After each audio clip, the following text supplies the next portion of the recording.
السلام علیکم جی. آج ڈرامہ ہی تو ہے میں. آج کا ہمارا ہے کیس 9. جیو ٹی وی کی بہت خوبصورت پیشکش، جیسے کہ وہ ڈرامہ ہے جسے کہ لکھا ہے شاہ زیب خانزادہ نے. اس کی تحریر ہے اور یہ ڈائریکشن وغیرہ ہے عبداللہ قادمانی وغیرہ کی. تو بہت ایک نیا، کہنے کو ہم کہہ سکتے ہیں کہ ایک نیا موضوع ہے یہ ہماری ٹی وی اسکرین پہ، اس لحاظ سے کہ اس میں بہت اوپنلی باتیں کی جا رہی ہیں، شاید ایجوکیٹ کرنے کی کوشش ہے. حالانکہ یہ وہ موضوع ہے، سینسٹیو موضوع ہے ریپ. ظاہر ہے ہم بچپن میں یا تین ایجز میں یہ تھا کچھ سال پہلے تک بھی کہ اس قسم کے سینسٹیو ٹاپک پہ بچوں کو، چھوٹے بچوں کو یا ٹین ایجز تک کو بھی یہ اس قسم کے موضوعات پہ ڈرامہ دیکھنے ہی نہیں دیا جاتا تھا. لیکن وقت بدل چکا ہے. اب ڈرامہ ہی تو ہے، آرام سے کہہ دیا جاتا ہے ڈرامہ کیا ہونا بھائی، ڈرامہ ہی تو ہے. تو ڈرامہ ہی تو ہے یہ جو اس میں جو موضوع چنا گیا ہے ریپ کیس کا. تو اس میں نیاپن اس لحاظ سے، حالانکہ یہ سبا قمر جو اس کا مرکزی کردار ادا کر رہی ہیں فیصل قریشی بھی بہت اچھی ہے، ڈائریکشن کے لحاظ سے بہت اچھا ہے، محنت کی گئی ہے. اور جو سینز ہیں جو اس کے کورٹ سین چل رہے ہیں اس میں، ظاہر ہے جب ریپ سین ہے تو اس کے ساتھ کیس ہے تو اس کے ساتھ کورٹ کے سین تو آئیں گے. تو یہ اس سے پہلے بھی اس موضوع پہ ڈرامہ چیخ میں، اڈاری میں اور کچھ اس طرح کے ہیں جو دکھائے گئے. جیسے ایک مجھے یاد ہے تھوڑا سا کہ وہ ایک انڈین مووی بھی تھی، وہ 375 سیکشن 375 کے نام سے، اس میں بھی ریپ کا ہی موضوع بنایا گیا تھا. تو ظاہر ہے اس طرح میڈیا میں یہ چیزیں، اور ایک لحاظ پہلے زمانے میں لوگ ڈر جاتے تھے کہ بھی کہیں ذکر نہ کیا جائے، بچے کی باقی عزت بھی خراب ہوگی، خاندان بہت زیادہ اس چیز سے متاثر ہوتا تھا، اس سے ظاہر ہے یہ اتنا نازک، اتنا سینسٹیو موضوع ہے کہ گھر والوں کے پاس سوائے خاموشی کے کوئی اور راستہ ہی نہیں رہتا تھا. اس میں نیاپن اس طرح سے دکھایا گیا 5 دن گزرنے کے بعد. جو اب آتے ہیں ہم اس بات کی طرف جو اس میں کہ بہت زیادہ جس پہ زور دیا جا رہا ہے، پرومیننٹ کیا جا رہا ہے کہ جی میڈیکل رپورٹ اس نے لیٹ کر دی. 5-6 دن بعد وہ میڈیکل کروانے گئی، اور وہ جو اس کا میڈیکل ہونا چاہیے تھا وہ پہلے 2 دن میں لازمی تھا، کیونکہ اس کے بعد وہ جو پروف تھے وہ ختم ہو جاتے ہیں. اور پھر وہ جو ڈریس تھا اس کا جو اس موقع پہ اس نے پہنا ہوا تھا، وہ ڈریس بھی سیف نہیں رکھا گیا تھا. تو اس طرح سے وہ جو ہے اس کی حیثیت جو ہے مشکوک ہو گئی کہ بھئی یہ شاید غلط بیانی کر رہی ہے، اس پر کوئی یقین کرنے کو تیار نہیں ہے. دوسری طرف ہے جو کامران ہے، تو وہ سحر مظہم کے حوالے سے جو اس کا باس ہے، وہ اس کے آفس میں جاب کرتی ہے، اس نے باقاعدہ اسے ڈانچ کی ہے، ڈنر پہ بلا کے اپنے گھر میں اس نے ریپ کی ہے. جو کہ اب تک کے 3-4 ایپیسوڈ جو چلے ہیں اس میں جس طرح سے ترتیب سے یہ حالات چل رہے ہیں. اور پولیس انسپیکٹر جو ہے گوہر شفیق، انسپیکٹر شفیق، اس کی بھی ایکٹنگ کمال کی ہے. اس کے بعد جب وہ میڈیکل کروانے کے لیے چلی جاتی ہے، وہاں پر وہ ڈاکٹر کا بیہیویئر وہ سب نارمل ہے، سارا کچھ جس میں دکھایا گیا ہے.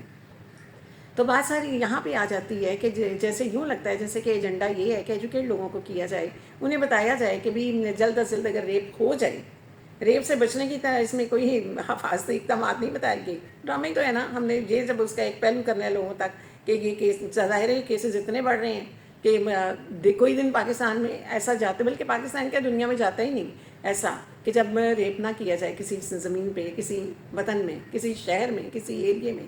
اس کے لیے تو اب جینڈر کا، عمر کا، رشتے ناطے کا بھی کوئی لحاظ نہیں ہے کہ شرم حیا یا احساس، مربت، غیرت، عزت، نام، یہ زندگی کی ڈکشنری سے یہ لفظ نکل گئے ہیں رفتہ رفتہ.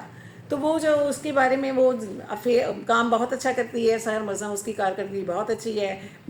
جو اس کا بزنس ہے اس کی وجہ سے اس کی پروگریس بڑھتی ہے. وہ بہت کامران اس پہ فریفتہ ہو جاتا ہے، اسے افیئر چلانے کے لیے ڈائلگ بازی بھی کرتا ہے، جس کا وہ مائنڈ کرتی ہے کیونکہ وہ ایک ڈائیورسی ہے اور وہ میچور ہے. تو وہ اسے شرم کال دے دیتی ہے، تو وہ مزید برنچ کے لیے بھی اس کے ساتھ چلی جاتی ہے. پھر وہ جب ڈنر کا بہانہ بنا، ظاہر وہ ایک آدمی ہے، اس میں بتایا گیا جی ڈرامہ ہی تو ہے، لیکن اس میں مرد کی فطرت کو بھی اس طرح سے ہائی لائٹ کیا گیا ہے کہ وہ اپنے اندر اس کے ایک ریونج ہے کہ اس عورت نے اسے شرم کال دی ہے، اس نے اس کی مردانگی کو للکارا ہے. تو وہ اس کا وہ ایک آسان شکار نہیں بنی، چونکہ گزرتی ایپیسوڈ کے ساتھ ساتھ جیسے کہ ہم دیکھ رہے ہیں کہ اس کی جو بیوی ہے کرن جو ہے، وہ بھی اپنے کامران صاحب کے ماضی سے اچھی طرح آگاہ ہے کہ اس کا میاں تھوڑا سا رنگ باز بھی ہے. وہ کہ وہ اس سے کمٹمنٹ کر چکا ہے، ایک بیٹی کا باپ بن چکا ہے کہ اب ایسا کچھ نہیں ہوگا، لیکن ایسا کچھ ہو چکا ہے. لیکن وہ اپنی صفائیوں میں، عدالت میں بھی اس کا وکیل جو نور الحسن یہ کردار ادا کر رہے ہیں بہت اچھے طریقے سے.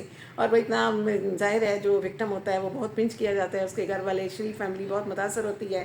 محلے داری ظاہر ہے ڈرامہ ہی تو ہے لیکن ہے تو پارٹ آف لائف، ہم اس سے بچ کے تو نہیں نکل سکتے. اور یہ وہ واقعات ہیں جو کہ اب ہمارے شب و روز کا قصہ بن گئے ہیں. تو اس پہ جو آواز اٹھائی ہے یہ یہاں سے ایک اچھا ہے وکٹم ہے جو بچے بھی، لڑکے بھی، تو انہیں اپنے لیے انصاف طلب کرنا چاہیے. ظاہر انصاف کے راستے میں مشکلات تو بہت ہیں، کوئی بھی معاملہ ہو بہت ہیں، تو انصاف جو ہے وہ ہماری دلیل پہ نہیں ہے، اس کے لیے کھجل خوار ہونا پڑتا ہے. پیسے سے خرید لیا جاتا ہے. جیسے کامران نے شفیق انسپیکٹر کو بریف کیس دے کے تو اپنی صفائی کر لی, اپنے جتنے ملازم گھر سے تھے انہیں فارغ کر دیا, کوئی پروف نہیں چھوڑا, انہیں بھی لالچ دے دیے. لیکن اس کی بیوی کرن کو اس پہ شک ہو چکا ہے اور وہ اس کی طرف سے مشکوک ہو گئی ہے. اور ادھر وہ ہے کہ وہ اس پہ جب وکیل جرا کرتا ہے تو وہ اس وقت بہت ڈسہارٹ ہوتی ہے, سر مزم کا ڈسہارٹ ہونا, ڈپریس ہونا, اتنی انگزائٹی کے دور میں, اتنی ٹینشن کے دور میں, اور پھر اس طرح ایک لڑکی کے ساتھ جب یہ سب کچھ واقعہ یہ مس ہیپ ہو جاتا ہے تو ظاہر ہے عدالت کو اس نے فیس کرنا ہے, آئے دن روز اس نے کورٹ بھی جانا ہے. اور چونکہ جس سے اس کا خیر واسطہ پڑا ہے کامران اس کا باس, وہ پیسے والا ہے اور وہ اپنے پیسے کے بل پہ کچھ بھی کر سکتا ہے. یہاں پر ایک بات یہ بھی آتی ہے کہ جب اس کو پتہ تھا, جب اس نے اس کے ساتھ رومانس جاڑنے کی ناکام سی کوشش کی اور منہ کی کھائی, تو اس وقت جب وہ اسے ڈنر پہ انوائٹ کرتا ہے کہ وہاں روحت بھی ہوگا تو اس لیے کوئی تم اکیلی نہیں ہوگی, تو وہ شک میں بھی ہوتی ہے. وہ اپنی ایک دوست سے کنسلٹ بھی کرتی ہے, وہ اسے منع بھی کرتی ہے کہ تم نہ جاؤ, لیکن کہتی نہیں وہاں اور بھی ہوں گے, اور وہاں جو جاتی ہے تو اکیلی ہوتی ہے, اور پھر اس طرح وہ اس کے انتقام کا نشانہ بن جاتی ہے. تو یہ جو اس میں میڈیکل کروایا جائے, کپڑے وہ محفوظ رکھے جائیں, اور جلد از جلد دیر نہ کی جائے کہ 5-6 دن وہ تو نہ کروا سکی کہ گھر والوں نے اسے کمرے میں بند کر دیا تھا, تو اس طرح ڈیلے ہو گیا. اور ڈیلے ہونا اس کے بعد انگیز جا رہے ہیں کہ جی شاید جھوٹ بول رہی ہے, اس نے پلاننگ کی ہے, اس کے اندر کوئی جیلسی ہے, یہ بدنام کرنا چاہتی ہے, شاید یہ پیسہ لینا چاہتی ہے. تو وہ کامران اپنے آپ کو بچانے کے لیے نا یہ من گڑت افسانے تراش ہے. اس کا وکیل ظاہر ہے جو وکیل سوائی ہے اس کا تو کام یہی ہے کہ وکیل استغاثہ ہو یا وکیل سوائی ہو, انہوں نے تو اپنی ڈیوٹی انجام دینی ہے. اگر ان کی ویسا ویسی نہیں ہوگی تو کیس آگے کیسے چلے گا.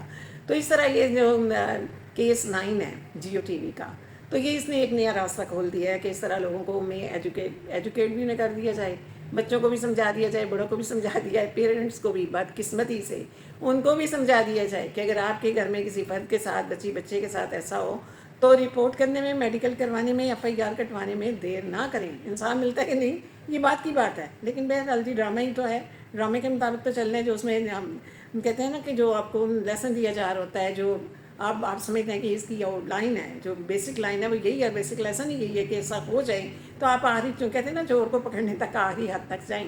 تو وہ اب ظاہر ہے وہ اس نے یہ سحر معظم نے یہ فیصلہ کر لیا ہے, گو کہ بار بار وہ ڈرتی بھی ہے, لڑکھڑاتی بھی ہے, لیکن اس کے پیرنٹس اب اس کے ساتھ ہیں, وہ اس کو انکریج کر رہے ہیں, اور اس کی وکیل بھی بہت اچھی ہے, وہ بھی اس کو تھوڑا کنسول کر رہی ہے.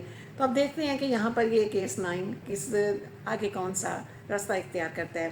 جو جہاں تک اندازہ یہی ہے کہ اسے جھوٹا ثابت کرنے کی کوشش کی جائے گی, لیکن بہرحال آفٹر آل سحر معظم کا سچ سامنے آ جائے گا.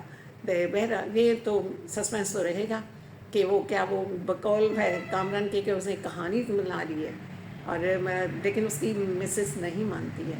اب بات ساری اس سے جو سپورٹ کر رہا ہے وہ اس کا دوست روحت کر رہا ہے, جو کہ اس کا آفس میں بزنس پارٹنر بھی ہے. تو ظاہر ہے روحت کو اس وقت یہ ہے کہ اگر میں سچ بولتا ہوں, جیسے کہ اس کی بیوی جو ہے اس کو تو مکمل یقین ہے کہ سحر معظم کے ساتھ یہ مس ہیپ ہوا ہے, لیکن روحت جو ہے وہ تھوڑا سا اپنی دوستی نبھانے اور اپنی جان بچانے کے چکر میں وہ سچ کا ساتھ نہیں دے رہا, تھوڑا ہیسیٹیٹ کر رہا ہے.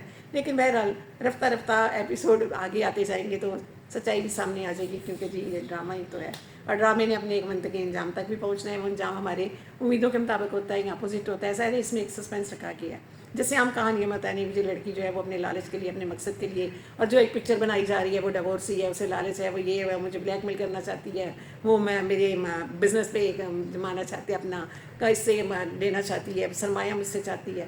تو یہ بس ایسی باتیں ہیں, حالانکہ وہ مجرم ہے, اور یہ جو اینڈ ہوگا یہ میں بتا دے گا کہ کون سچا اور کون جھوٹا ہے. چلیے دیکھتے رہتے ہیں, ڈرامہ ہی تو ہے.